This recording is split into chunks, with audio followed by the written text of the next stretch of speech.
Aloha Kohala. It's 3 o'clock on, hey, it's 11:22:23 on KNKR LP 96.1 FM Kohala. This is Intuitive Talk Story with Eila Allgood and Michál Anna. And let me make sure I have all the mics the way, yes, they're supposed to be. And yeah, you can close the door. You can, I just opened the window and the door and get a little cross ventilation in here, but we'll do without the distractions. Anyway, beautiful day in the neighborhood and day before Thanksgiving. And we were just talking about gratitude and how can we incorporate this gratefulness into, well, we talk about gratefulness and gratitude a lot and how it's a higher vibrational experience to go into gratitude. What are you grateful for today, my dear co-host?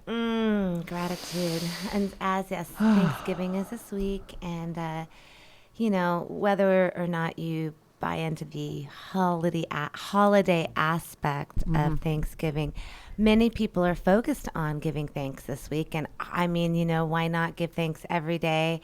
And today is a great day to talk about giving thanks. And today I'm really thankful for the opportunity to embody unconditional love in my life. And I'm grateful for the lessons. I'm grateful for the authentic experience of being moved into unconditional love, sometimes even when it's really not what I want to be doing. Well, because we do get tested. Yep. Things are not always easy, and I think that's when unconditional love really helps. And gratitude. I know when I start my day, I go outside and I just look up. Anytime I go outside, I'm like, thank you. Thank you for this. Thank you for the beauty out there. And thank you for the beauty in me. And that I am part of this beautiful experience that I'm having today. And that could be no matter what's going on. Doesn't matter. Yeah, so we do speak of this thing of gratitude a lot, and starting off our day like that with gratitude, stepping on the ground and saying, hey, aloha world, thank you for today, thank you, mahalo ke akua, or thank you, beloved God, or whatever you say, thank you, thank you, thank you. And starting that way, because we begin another framework. We've talked about vibration and kind of where we are in our vibration. And gratitude's a higher vibrational frequency. So when we start activating that in our field, it starts to feel really good. And it starts us off in the right place. It brings us up. As we say, the right foot. Yeah, absolutely. I got a text before I came here today from my cousin that saying, I've been thinking about you and grateful for you in my life. And I was like, oh, wow, that is so meaningful. And it just touched me. And it made me reflect on her and our family and relationships, and a beautiful thing. And it's. Well, that is what I really love about this time of year as we get into Thanksgiving and Christmas time, which I can't believe it is already. Yeah. But here we are, and I really love that you become more grateful and you express it more. And I, too, have actually sent out a couple notes to a few people and have just, that I've been interacting with naturally. They're with me, and you want to just say, hey, it's Thanksgiving, I'm grateful for you. It's a beautiful thing. I'm going to do that now. Yeah, to really express our gratitude for each other, because wow, like Eila, I'm so grateful for you. I'm grateful for the moments we share here, the patience, the loving, the connection. We bounce and help one another to be more expansive, and that's a beautiful thing, and I'm really grateful. It is beautiful, and I'm grateful. I feel you in my life is a kind of a reminder in case I get lost in the everyday stuff that, hey, it's like, hey, yeah. Because like you were saying before, you're not, you don't pretend with anybody. A lot of times I think in our society and how we're raised or whatever, I'm great. Things are good. Yeah, you don't say that to Michál unless it's true. if you're struggling a little bit, you just say it.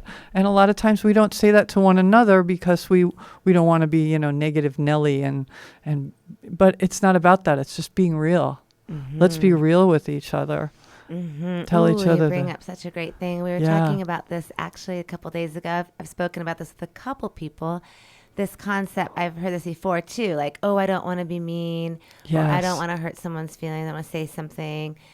Well, that's already putting a negative spin on criticism, and then that takes us to remember the concept of constructive criticism, where it's meant to be helpful. Like you said, like it doesn't. And the pretending part, which someone had told me, you guys didn't hear that because we were off air, but someone had told me to pretend. Why don't you tell the truth all the time? Maybe you should try pretending like 20%. I'm like, I don't do that. I don't really do that. But this whole concept that you can actually be nice and tell the truth. Yeah. So you don't have to be a jerk to tell the truth, Yeah. And you don't have to have a judgment on something. If there's judgment on it, that goes back to what we've talked about, then it's ourselves. We are judging because we're judging ourselves somewhere.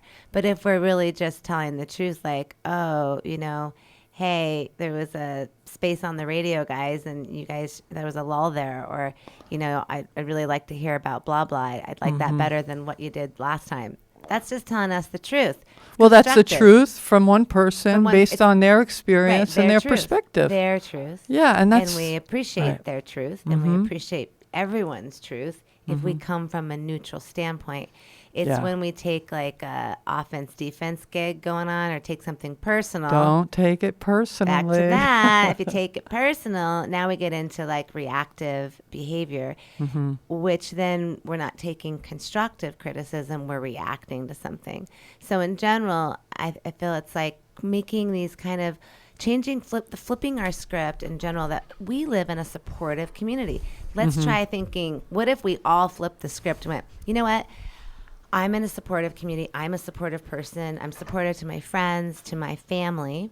And so anyone who says anything to me is trying to be helpful.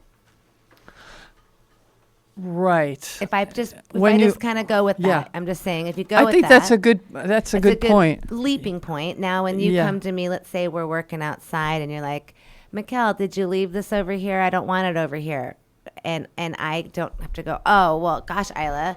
I mean, I just thought I could take offense, let's say, on a situation we're working, or I don't know, I'm trying to make up an example here. Yeah. But you get where I'm going, and that is to then go into neutrality instead and not do that, because you're allowing the experience of taking like, oh, it's not personal. And that takes practice. Right. I mean, that's the thing I'm really seeing, is because I have not notoriously received unsolicited advice with the most open mind. Like if you say just say something to me about something, and I wasn't looking for that, any kind of constructive criticism. You didn't ask me if you could say it, and I didn't ask for it, but here it comes. I'm working on being neutral about that and thinking to myself, okay, this person they love me and they want what's best for me. They want to help. So I don't have to bite their head off because they didn't ask me first, or they didn't frame it the way I think it should have been framed, or maybe I don't like their tone. Like I'm really working at kind of making those things less important and just going to unconditional love. This person cares.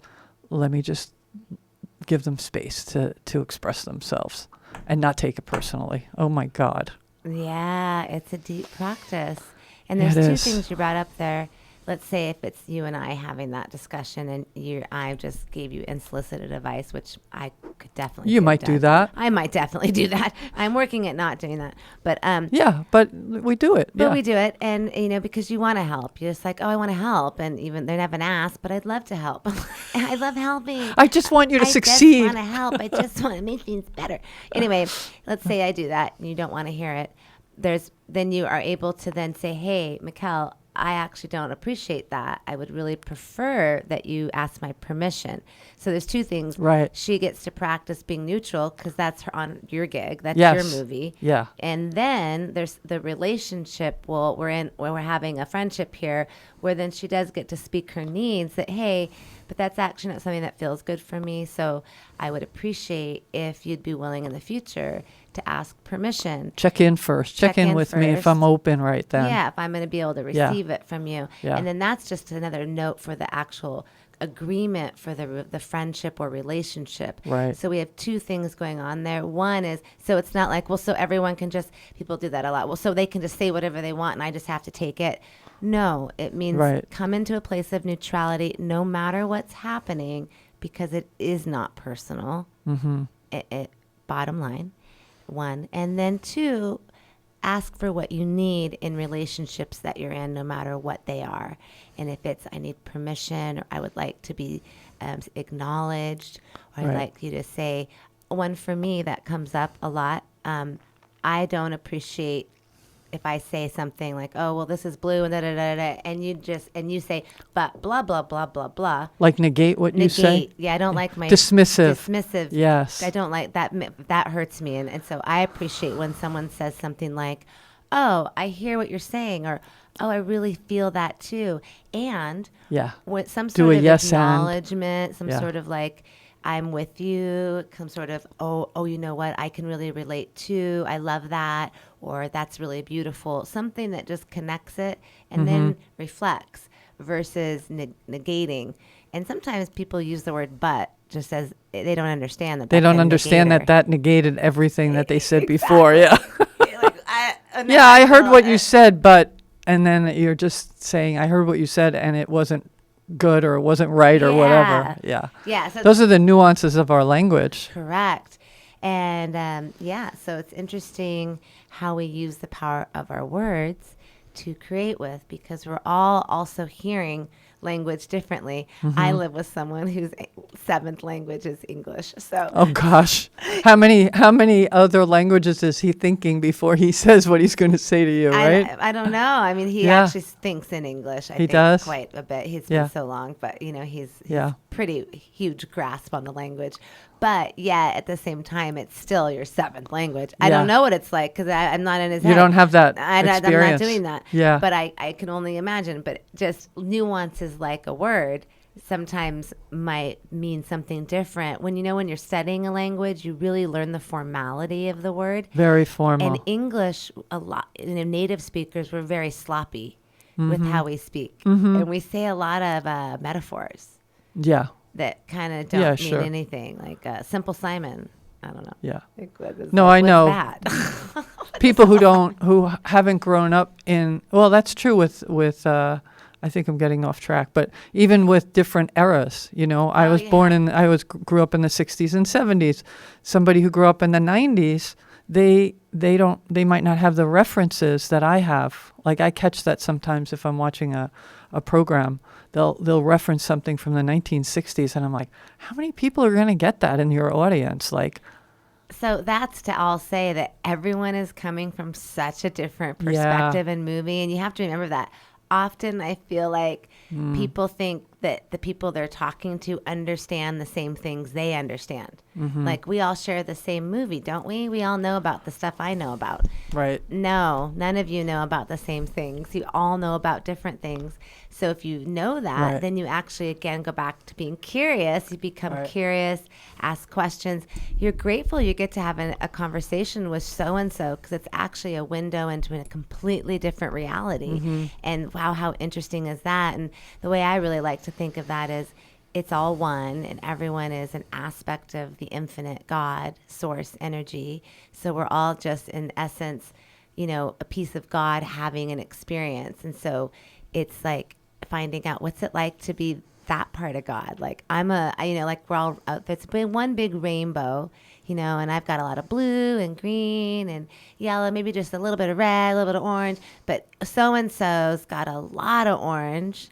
And they don't have a lot of blue, and they have a lot of yellow. And I'm like, wow, that's fascinating. I don't have that. I just love to learn about it. Tell me more about the green or the yellow or whatever. So to be fascinated and be curious, because we're really different. And then when we have a lot of like, there's places where Eila and I are very different, and then we have like a lot of blue. Then there's overlap. Yeah. Right. And yeah. so we like really vibe in the blue. Yeah. 'Cause we share the blue. Yeah, she's but like, when you're in yellow and I'm in red, we're like, I don't know what's going on with her. Right. So you're not going to share everything with anybody ever, because we're all so vastly different. So in that respect, I remember when I was about 28, I flipped this in my head because I wanted to be seen. That was one of my big things, being seen, see me. And of course it can creep in certain ways still. I have to watch that. Yes. We have to watch those things in because your little girl is the person who's doing that. She's like, nobody came to see me ice skate. Right. Nobody came. Yeah. Well, hey, that's a thing. Who's saying that in there? Yeah. So you're paying attention to those little things, right? So, but yeah. Oh shoot, I lost it. Well, that's okay. So anyway, when you were talking about these looking for things in one another, it took me back to when somebody is in a new relationship, new romance. We see things in the other person that are just, oh my God, don't you love that about her or him or whoever?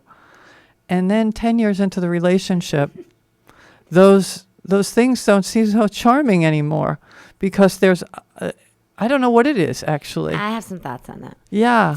I think a few things about that. I think some of them are, yourself, because half of them are actually things you do and the person does them.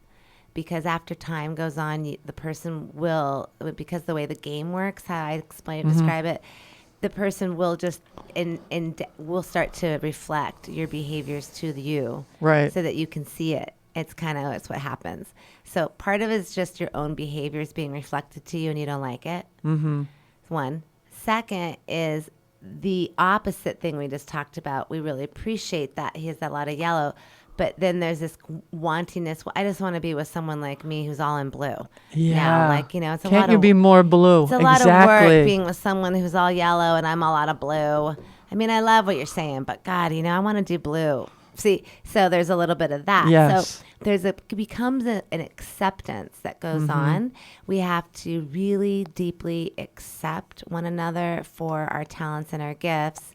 And, I've definitely seen where, someone's gifts are frustrating for the other partner. Yeah. And they're not feeling supportive of that person. Like, God, why are you talking so analytical? Or why are you doing numbers? Or, can't we just be this way instead? And I would say to anybody who's experiencing that, let go and appreciate what your partner's gift is. They know numbers, so you don't have to. They're going to be crunching that and doing all that detail work, and it's actually quite difficult. It has tedious work, and, it's respectable and awesome, and you don't have to engage in it, and that person's brain is part of your team, and you get to go, thank you for doing that, back to gratitude. Wow, you know what, maybe you'd overwhelms me to hear about it. Instead, it's like, I can listen and just feel like, wow, gratitude for this person, that they're doing this for me. Gratitude that I'm experiencing. Appreciate the gift. Appreciate what they offer me. And let that moment happen. And then just be thankful. Really will change the game, right? Yeah, and as you were saying, that we accept things about one another. And then I am really working at going to the next place, which is embracing. Yeah. Embracing, like you said about the numbers, embracing that person can do numbers and can do things that my brain just doesn't work in that way. That's not what I'm on the planet for.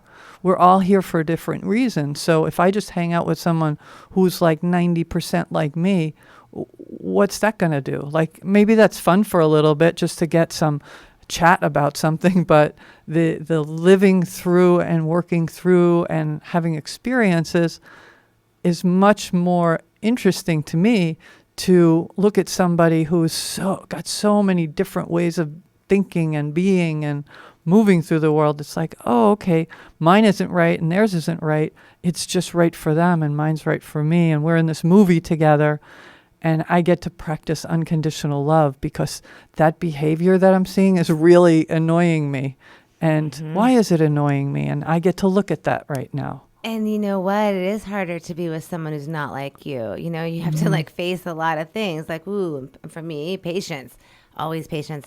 And, you know, allowance, patience, acceptance. Those are all great words to embody, to breathe into, which I definitely embody and breathe. I breathe into to just, you know, that's taken, I can remember many moments when that was really difficult.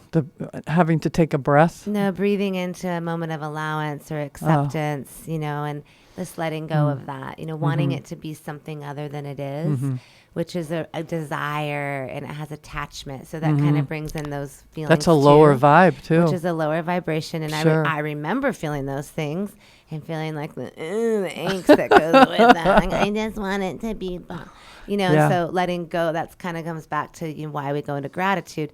When you're feeling like that, like, instead of feeling that way, you go, you know what? I'm so grateful I get to see where whatever's happening is still hitting me. Why am I feeling so like, about this? What is it hitting in me? Do I do that? Or is it just that I'm not patient for this behavior, or, you know, someone's, you know, so different, or you know, and really most of the time it's going to come down to, a lot of times, someone's actually in trauma. Like someone said to me the other day, like, well, why isn't so and so just get it together? You know, they should just get it together, man. Just get it together. And I laughed and I went, well, that'd be great. But, you know, the problem is that, well, everyone here is in trauma. Like, the whole planet's in trauma. And everyone's dealing with emotional issues and self-esteem. And am I good enough? And am I worthy? So Joe Schmo, you can't back to that word, judge Joe Schmo, because we don't know what Joe's going through. You don't know that whole story. And Joe's got a whole story. And maybe he's going through a lot. And it's like, you know what? Have some compassion. And we have compassion when we are operating in gratitude, because we've lifted the focus off of ourselves and we become more in service. So we just get into gratitude and appreciation. We become into more of a service to others mentality. And in that service to others mentality, now I'm not as concentrated on maybe, you know, I can give it to God for myself, which is really a commitment. Like, I now can give it to God. Let me go to the Holy Mother. Let me go to the Holy Father to meet my needs. And I can be compassionate that maybe Joe Schmo can't can't have a certain kind of conversation with me, or maybe he can't talk a certain way because no one ever taught him that. Maybe no one ever used that voice, or maybe no one ever gave him those tools. So we have to realize that not everyone got the education you got. Everyone's coming from very different viewpoints. So we have to reach in and understand more about each other and have more patience and wantingness to kind of allow, and curiosity. Well, tell me more about what it might have been like for you. Like, I mean, I have no idea, you know? So I was watching, this brings up perfect segue, watching the story of Tyler Perry. You know, Tyler Perry is an actor, director. He's created whole studios in Atlanta, Georgia. He's a black man, black-owned, multi-millionaire now doing this. And so they have his story now on, I don't know, one of the streaming stations. And he was talking about, so he was beaten endlessly as a child by his father. His father would harm his mother and harm him there were like 3 kids. He always got it, and he always got it really bad. And he never knew why. Until after his mother died, he found out that his father thought that maybe he wasn't the biological father. Turns out he was not the biological father. In addition to that, he found out that his father was beaten 10 times worse than he was beaten when he was a child. So although there was, and he doesn't seem to carry anything. He's forgiven, he's moved on, and he's created, because of what happened to him as a child, he would leave his body during these physical exchanges, this physical abuse, and he would see and vision the world that he wanted to live in. And that has now created, that's where he creates from all of this work that he does. He visualizes it, and then he makes it happen very quickly. unlike anybody else. So it was just a really interesting kind of looking at, we don't know what happened to that person that caused them to behave that way. And it's not until we stop and kind of step away from our own pain enough to say, well, maybe there's something there. Maybe they're going through something. It's getting out of ourself long enough to kind of inquire about that. Ooh, yeah. That's a really beautiful story. I mean, deep and beautiful and profound. And it is what it is. You're exhibiting exactly what we talk about, which is really, no matter what the depth of your story, how deep it is, you forget. That whole process is to forgive, forget, release, call back your own energy, and be free of it so that you can tell your story with no energy. When you can talk about what's happened to you and have no energy on it, you're free.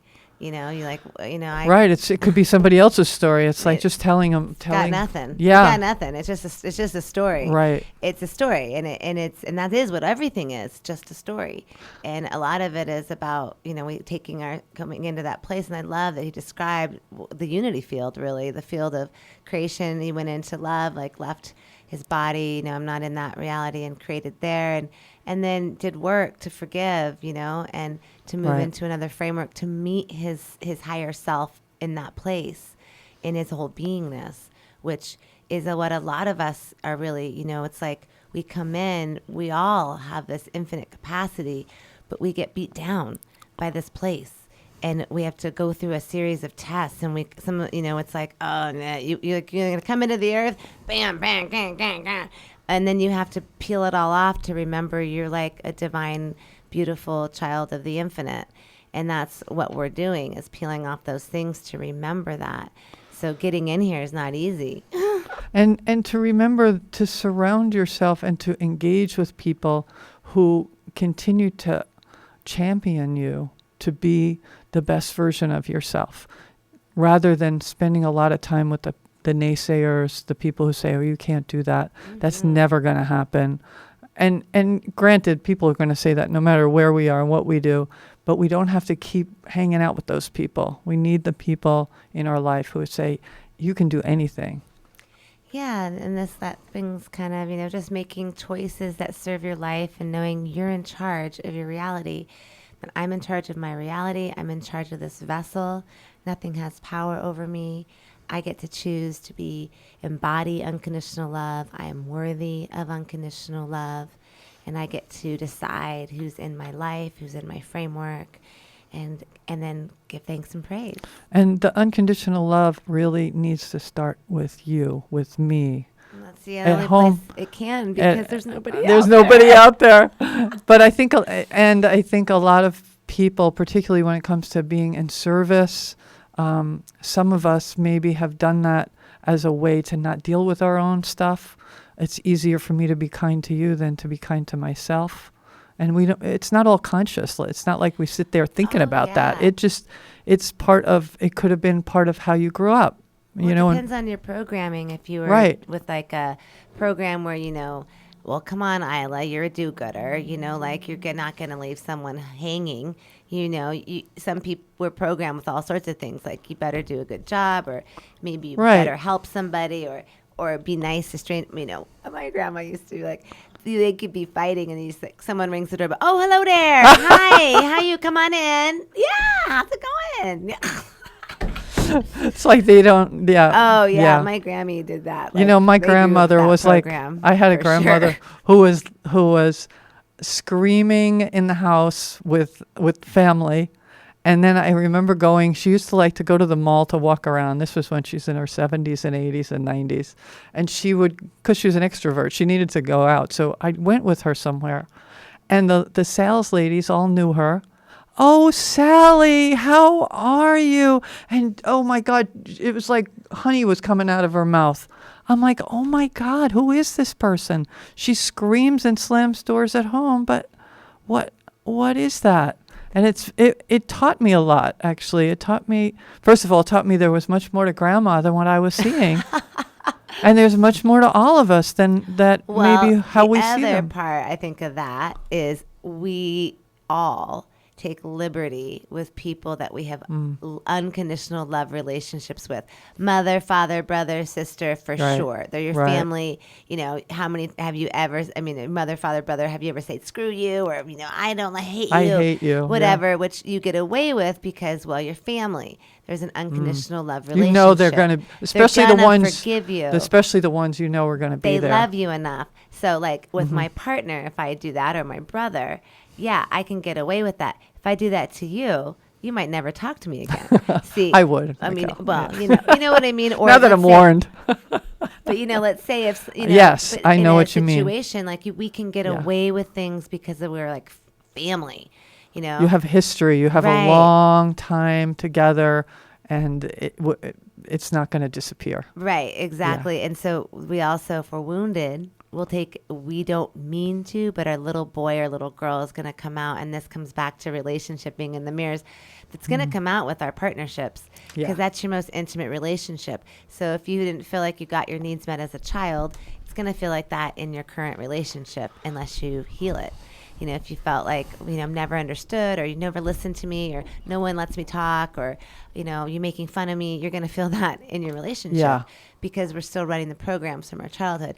And like I was talking about mine, see me. Oh, there's Revelation. There it is. It's back. When I was 28, I realized that, no one's going to see you. And the reason why is because we're all just orbs of light. No being can possibly see me because of what I was saying earlier. We're all just our own infinite orb of God source energy. And I'm like just the only version, and you're the only version, and we're all unique versions. So it's actually a miracle that we connect at all. It's like orbs spinning, and like we just connect for a second. You're like, oh my God, we're having connection. So instead we go to like immense gratitude that we even get to connect. Yeah. This is a miracle, and it's amazing that we even get to connect in the same place because we're all so very unique. So I flipped the script in my head. Instead of like wanting everyone see me, going to, you know what? It's a miracle if we see each other, and even for 5 minutes, even for 2 minutes, 1 minute, 10. Yeah. I'm just grateful for that. Yeah. And then have no expectation of anything being seen because, well, we're all so unique. So how could we? Change the whole game for me. We're going to take a break after that, and we will be right back. Well, the St. Augustine's Community Meal will be a Thanksgiving feast on Thursday, November 23rd from 11 a.m. to 1 p.m. You can bring your ohana and join other community members for a holiday sit-down meal in St. Augustine's Walker Hall. That's on Thanksgiving Day, November 23rd from 11 a.m. to 1 p.m. The community is invited. Mahalo.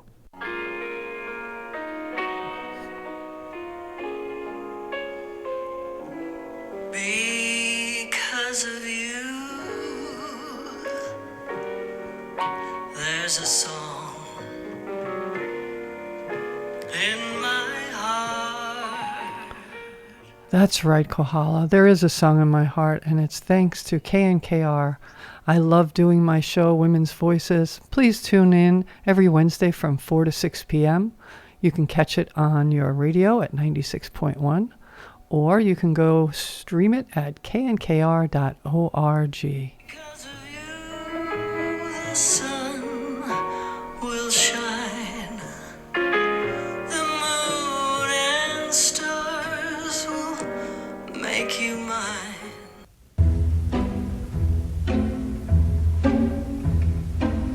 Hey, Kohala. The Art Co-op in Kapa'au is hosting an event at this very special time of the year, giving thanks and gratitude to you, our community, for supporting local artists. Starting November 23rd through the weekend, there'll be surprises for you and all your besties. We've embellished our tradition with an art bake sale, hot cider, music, laughter, and stories to share. Most of all, we want to give you back some love and thanks for all your support over this last year.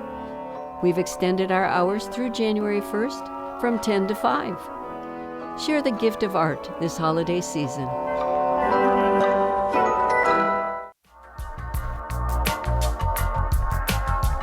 Aloha from DJ Stereo Gab. Turn on and tune in Wednesday nights from 6 to 8 p.m. for Switched On Stereo Gab, bringing you fun and mind-expanding tunes curate it from my collection, along with talk story about bands, genres, and shows. Get switched on to a wide-ranging mix of psychedelic and inspiring music. Wednesdays, 6 to 8 p.m. on KNKR and streaming at knkr.org.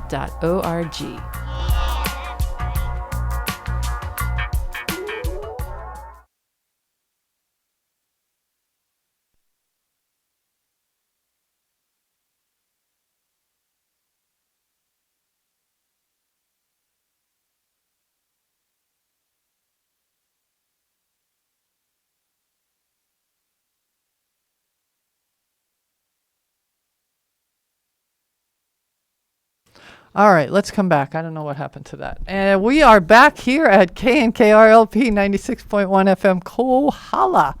It's 3:36 on 11:22. We love those numbers, don't we? 11:22. Yeah. This is Intuitive Talk Story. Eila Allgood and Michál Anna. And yeah, so where would you? You know, you just brought the numbers in, so I had a whole flash just there when you said that.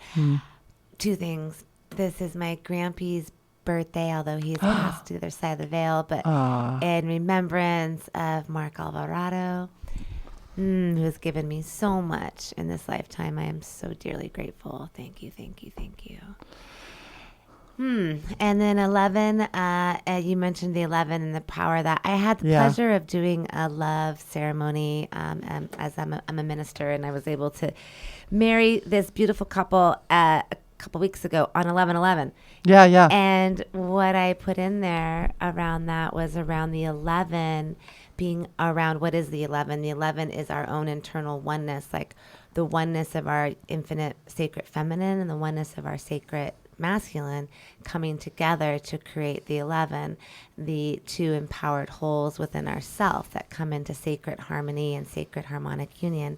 And then the 11/11 being two individuals who are committed to that path, coming into sacred harmony within the self, and then coming into higher gamete union in the physical life, right?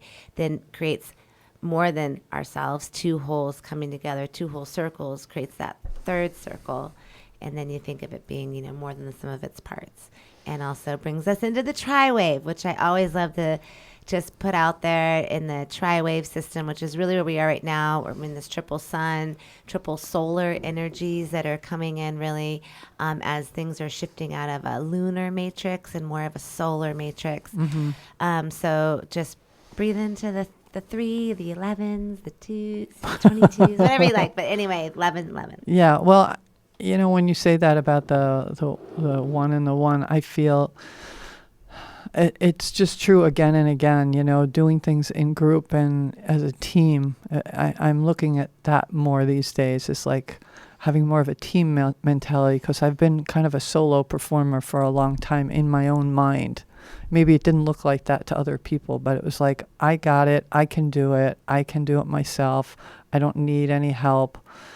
And so I'm just looking at things more as a team effort, as we're in this world together, and let's, like you've said before, Michál's really good at this, so let's call her for that. And that's not my area. Great, let's support her in that. And I feel like that is where we're all going, is to really being in this place, to lose the competition. It's funny, ever since last year I had hurt my shoulder and I couldn't play sports. I was doing racket sports, and I've gone back recently a few times, and I can't do it. I don't know. I love the game. I love hitting the pickleball or the tennis ball, and I feel it's something about the competition. The competitive energy. Because I get like, I just want to win.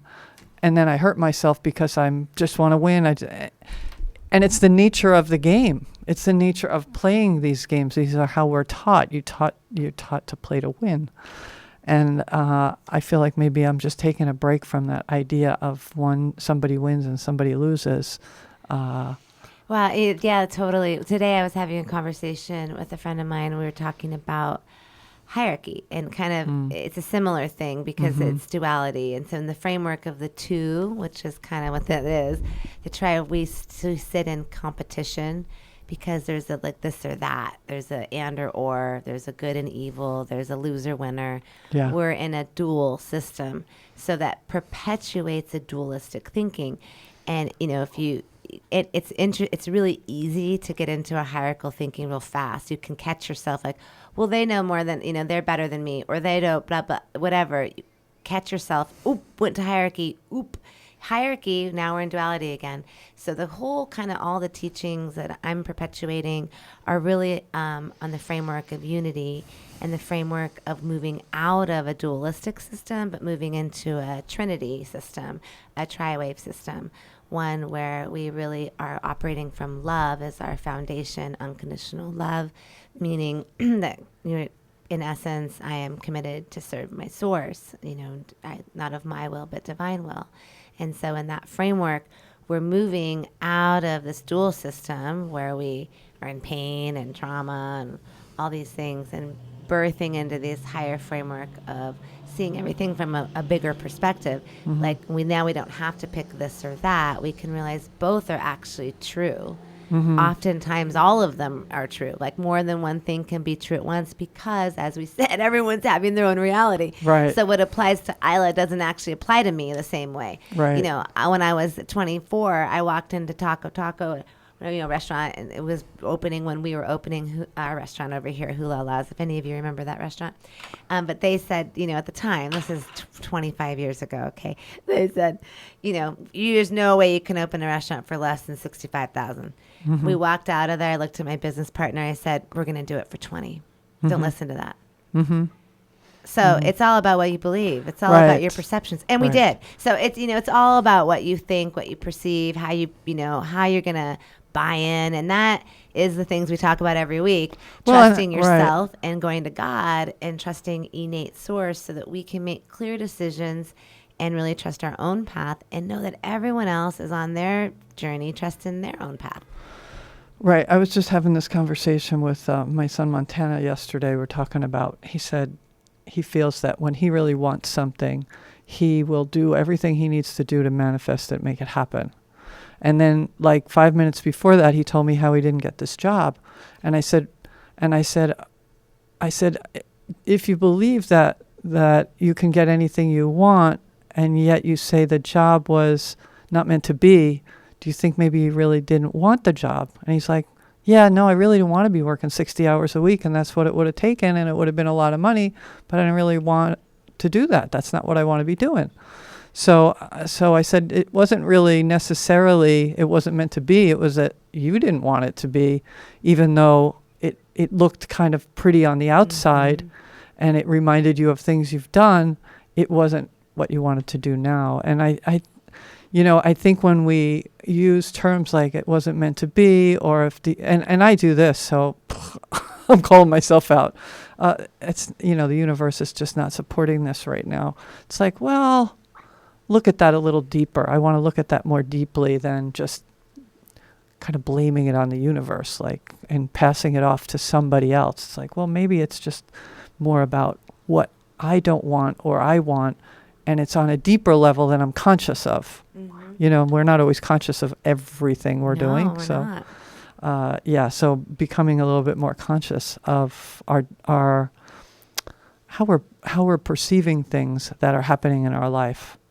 It's really easy to come from, again, back to the little girl, little boy inside of us. There's layers to that.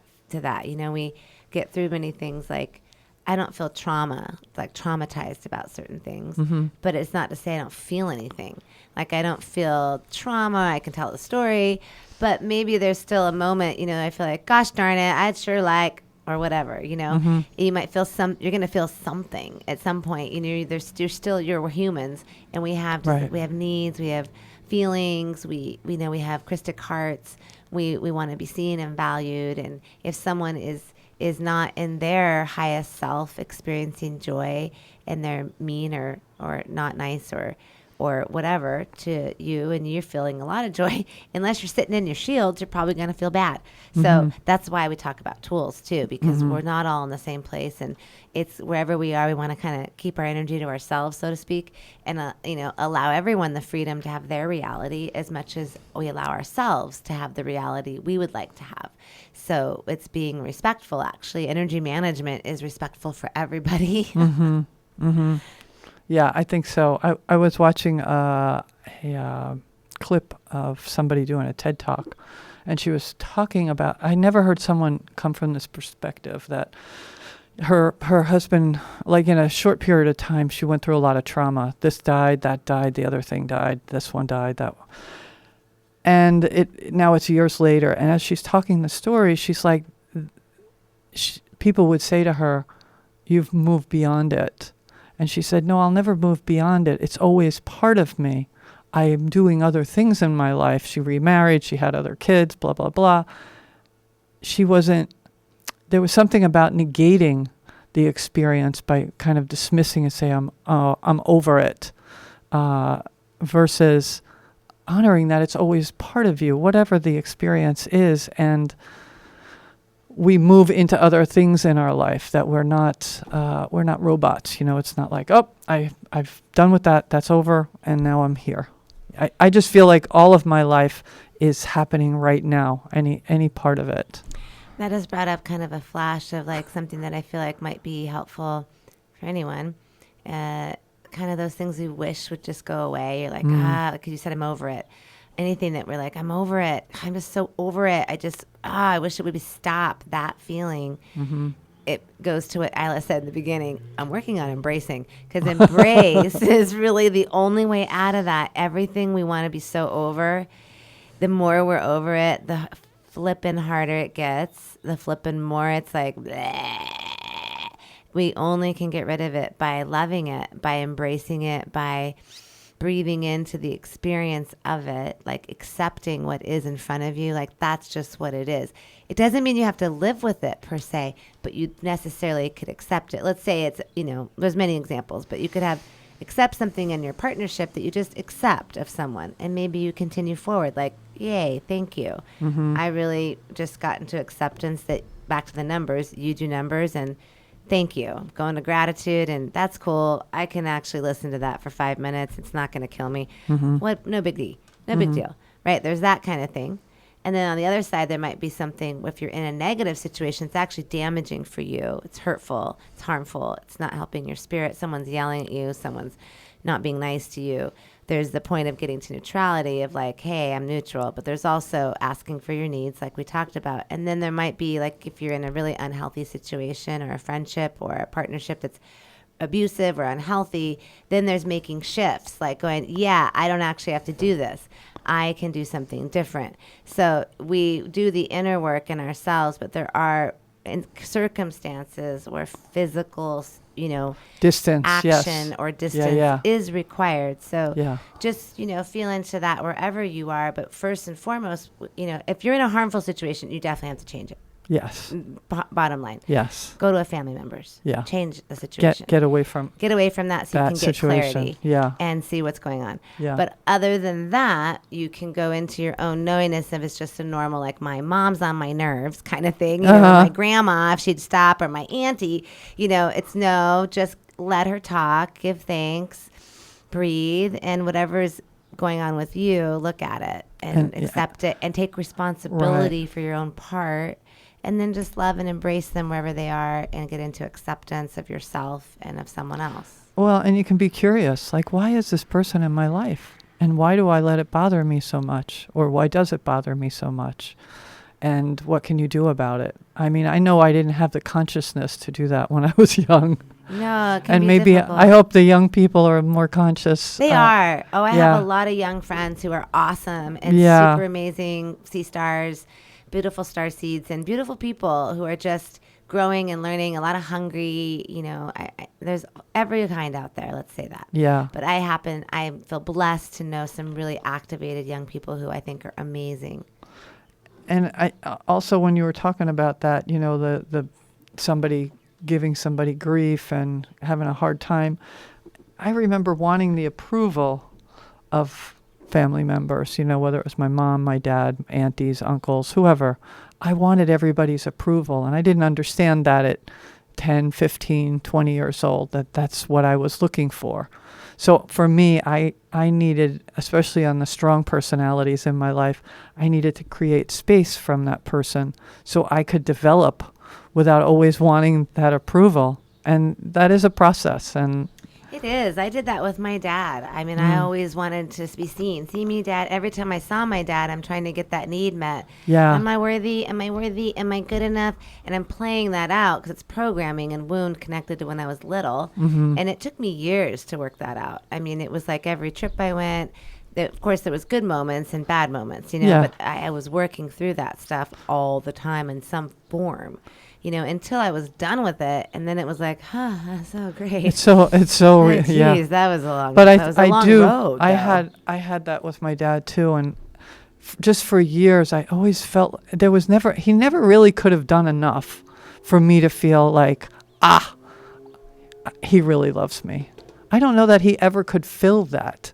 I had to see it differently. Well, nobody can is the Right? problem here. That like back when there's nobody out there. Right. That's why I love those power statements. If you go back to you just say a statement like that, there's nobody out there. Then that can't be true because Yeah. there's nobody to fill anything. Nobody can fill up anything for us, and that goes back to I'm grateful for the opportunity to be unconditional love when it's hard. When someone in front of me is not in their best, I get the opportunity to embody unconditional love, right? I get the opportunity to breathe and have compassion and meet that place and surrender to the Holy Mother, the Holy Father, and be unconditional love. And so that for me is like, I feel like the journey I'm on is just the journey of embodying unconditional love for myself and for others as well, the others are just myself. That's what I keep seeing. Right. Like as I'm, like I was just the person I was talking to today, who's my friend. I'm like, I'm just seeing all the parts of myself that I am in you. I was telling them that I said, I just see myself. I can totally see what you like, the same thing we do, like the part of me that you're reflecting right now. And I'm like, that's cool. That's a great lesson. Love it. Cause I'm like, love that. Cause we're all each other. Really. There's like we said, a reflection, or it's either like, they're all reflections, but they're either opposite or similar reflections. And I would even go beyond that and say then there's also in between, because it's not so either or, right? For sure. There's a ton of them. Yeah, there's a whole like array. It's like you're a little bit like me and you're a little bit opposite and something in between, Yeah, and rainbow, all of that's getting the me kind of colors. You're kind of Right. all whatever. There's a smishmash. Yeah. And there's no definitives on anything. It's and everything's a story anyway. So there's no like, this is it. It's just metaphors and ways of talking about it because we're using language, right? If we just were with each other and we just went, we vibrated together and just felt it, that'd be like, I always dream, I wish I could just really just go, hey, Eila, I want to show you the weekend, and just go, and just give it to you. the Right? weekend We can. from your experience. Yeah, from my experience. It's Show like you my movie. see the Michál movie from the I wish I weekend. could show you the movie. Wow, all the highlights. Yeah, here they are. It is. Did you like it? Isn't that fun? How cool is Maybe that? in 2150, people will be doing stuff That's like funny that. you say it's 2150 only because that's two things. The year that I put in the play that I did with the kids, Mystique du Plastique, The Folly of Trash Unwrapped, that I wrote with the 2150? children. Yeah. It was based in 2150. Wow. And there's a book called 2150. If any of you old hippies know of it out there, 2150. It's from the 70s, and I do not believe it's in print anymore. And it impacted me greatly in college. I read it. And it's all about like society. In his dream world, he goes to sleep and he dreams another reality, like he's in another place where they live communally. They wear tunics that kind of vibrate at whatever level of growth you're at, 1 through 10. And so all the like ones and twos live like in the same area, but you have like weekly check-ins with a 3 or 4. And then all the 5s and 6s live in similar areas. And then you have weekly check-ins with 7 or 8. So it's really known where you are vibrationally in your growth. And at that time in my life, I just remember fantasizing that it was like that. I'm like, I wish our tunics vibrated and we could just be that. Like we just have it. It's so, because back to the pretending, I never pretended. And I felt like everything's pretend. And I just was like, can't we just our tunics just vibrate? Because we're all competing to know, well, I know so-and-so, and I know blah, blah, blah. It just, just vibrate. You're a 5, I'm a 6, you're a 7, well, and you whatever. You can't fake the and vibration. Can't fake it. You can't fake the vibration. And we don't have to like, well, I'm me, because that's all ego. And let's just be where you're at. Where are you? Let's just really see. Where you at? Yeah. I loved it. The book was so impactful. So I really held that image in my mind, actually, of like, to see where we all are really authentically honest about where we're at, and we're just really supporting each other, which is kind of what I started out with today. I said, imagine a society where you actually are all trying to help each other and support each other. And what does that feel like? And that's what that book was. And I've been imagining that since I was 19, like a society where we just support each other and we're honest. Well, I'm still working on blah, blah. I'm doing telepathy, and I'm working on this. And, you have check-ins and you help each other to move forward with the knowingness we're all growing on an actual ascension pathway. And it's not a secret. It's just what it is. Well, and sharing, I mean, that's what the kind of the goal of our getting together every other week is to talk and to share what comes up for each of us, and either what came up last week or 5 minutes ago or right here in this moment. And that was kind of a really cool example of, I said 2150, and it took you someplace. And where does that come from? Oh, it doesn't matter. It just needed to be there, and you needed to say those things. And I think maybe in closing, because we only have a few minutes left, what I'd like to encourage people is to, as you're being grateful, and you're being grateful for whatever you have in this moment, is to vision, and I'll take that from Tyler Perry, really vision what you want in the future. Visualize. If you're not a visual person, write it down, draw a picture.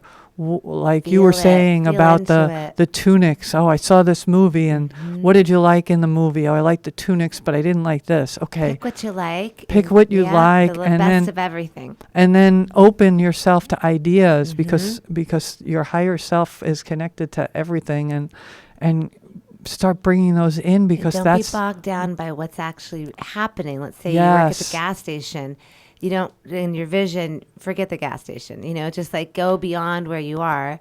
It can be anything you want, like go beyond what you think you have enough money for, enough anything for. It's not about It's not about anything that you have, practicality. It's about really expanding your mind and seeing a society that we haven't yet maybe built, but have built in our minds. We actually have built it in our minds already. Many of us have already. It is there.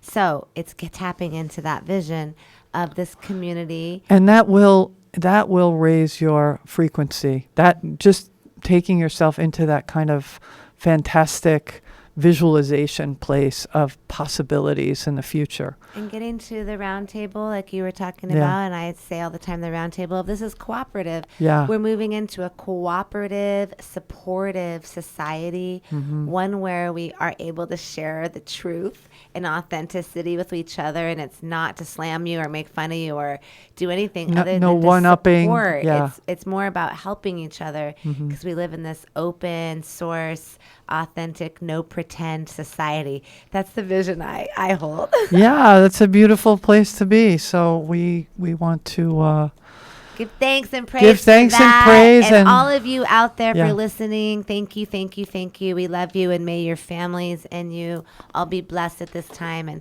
everybody have what they need when they need it. Mahalo. Mahalo.